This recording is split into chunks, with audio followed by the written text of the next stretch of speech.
रावण का सबसे पहला कुभाव क्या है कि वो दो नाव में पैर रखता है, शिव भक्ति भी करता है और सारे अमर्यादित काम भी करता है। ये सबसे पहला कुभाव है। हमारी बात को बहुत ध्यान से सुनिएगा। जो व्यक्ति कथा हो रही है तो कथा जैसा बन जावे, सत्संग चल रहा है तो वहां पे पहुंच जावे, नवरात्रि चल रही है तो व्रत भी कर लेवे, और जन्माष्टमी आई तो ठाकुर जी का भजन भी कर लेवे, और जब सामने परोस दिया जाए किसी का सिर किसी के पैर तो खा भी लेवे।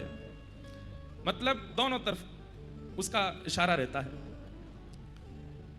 कथा भी सुननी है, वृंदावन भी जाना है, गिरिराज जी परिक्रमा भी करनी है, बिहारी जी को 56 भोग भी लगाने हैं, लेकिन पीने खाने में कोई आचरण में शुद्धि नहीं करनी, छल कपट में बिल्कुल भी कटौती नहीं करनी, किसी के ईर्ष्या करने में, किसी का बुरा करने में कोई उसका घाटा नहीं जाता। और वैसे देखा जाए तो वो कभी कंठी पहने घूम रहा है, कभी रुद्राक्ष डाले घूम रहा है, कभी माथे पे बड़े बड़े तिलक लगाए घूम रहा है। मतलब ये रावण ही तो है। कहां वो रावण रोज सुबह उठ करके महादेव का आवाहन करता है, अभिषेक करता है, प्रणाम करता है, वंदन करता है, त्रिपुंड लगा करके घूमता है, अपने आप को महादेव का सबसे बड़ा भक्त घोषित करता है, और आचरण में निर्बलों की जान ले लेता है, पराई स्त्रियों का हरण कर लेता है, स्वभाव में मधुरता दूर दूर तक नहीं हो, महादेव को बचता भी है। आज दशहरा है, भीतर से इन रावणों को निकालिए। सबसे पहला एक तरफ रहिए, या तो वहीं रहिए या यहीं रहिए, दोनों तरफ रहने की आवश्यकता नहीं है।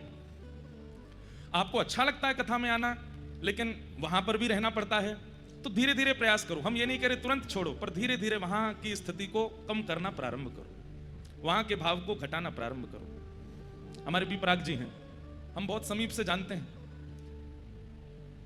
इतना सब कुछ देखा जीवन में, बहुत कुछ पूर्व में रहा भी जीवन में, आधुनिकताएं देखी, बहुत नाम शोहरत सब है ही है, लेकिन ऐसा नहीं है पूरी तरह छोड़ दिया। धीरे धीरे धीरे वो उनका प्रोफेशन भी है तो वहां रहते हैं, गाते भी हैं, वैसे ही सज धज के जाते भी हैं वैसा ही इनका स्वरूप रहता भी है, वो भी आवश्यक है। लेकिन हृदय से, मन से, और अब घर के रूप में भी धीरे धीरे सब चीज में पवित्रता लाते जा रहे हैं, सब चीजों को बहुत व्यवस्थित करते जा रहे हैं। धीरे धीरे ही कर रहे हैं, पर कर रहे हैं। लेकिन कई लोग ऐसे हैं कि वो कथा भी सुनते हैं, मंदिर भी जाते हैं, धाम भी जाते हैं, सब क्रिया करते हैं, लेकिन वो सब करने में भी बिल्कुल संकोच नहीं करते।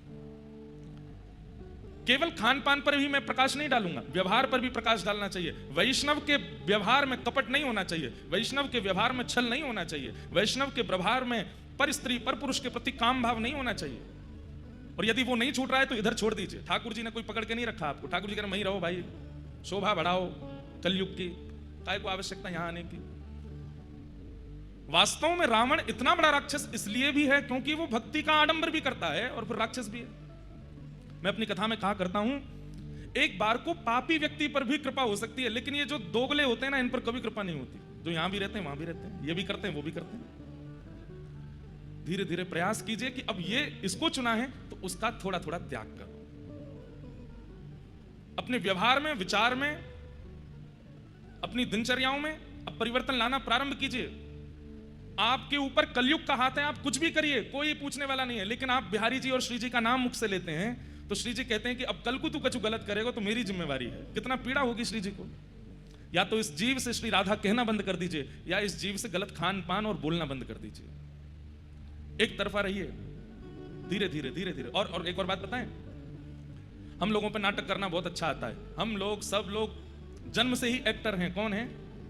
कोई हम लोग फिल्म क्या कहते हैं उसकी एकेडमी में नहीं गए हैं, पर हमें आवश्यकता नहीं। हम लोगों से बढ़िया एक्टिंग कोई नहीं जानता, बहुत बढ़िया एक्टिंग करते हैं, पर गलत स्थान पर करते हैं। कथाओं में एक्टिंग करते हैं, वृंदावन में एक्टिंग करते हैं, ठाकुर जी के सामने एक्टिंग करते हैं, बरसाने में एक्टिंग करते हैं। एक्टिंग यहाँ नहीं, एक्टिंग संसार में करो।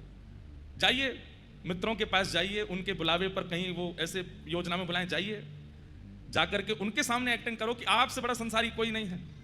लेकिन अपने व्यवहार और अपने मन को समझा के जाइए कि केवल निभाने के लिए मुझे यहाँ आना है, वास्तविक यहाँ की कोई भी वस्तु या यहाँ का कोई भी विचार मेरे हृदय पर हावी ना हो। प्रहलाद जी महाराज ऐसे परिवार में रहते हैं जहाँ सब कुछ होता है, लेकिन सब कुछ के बीच में रहते हुए प्रहलाद जी ने अपने हृदय पर उसको नहीं आने दिया। अपने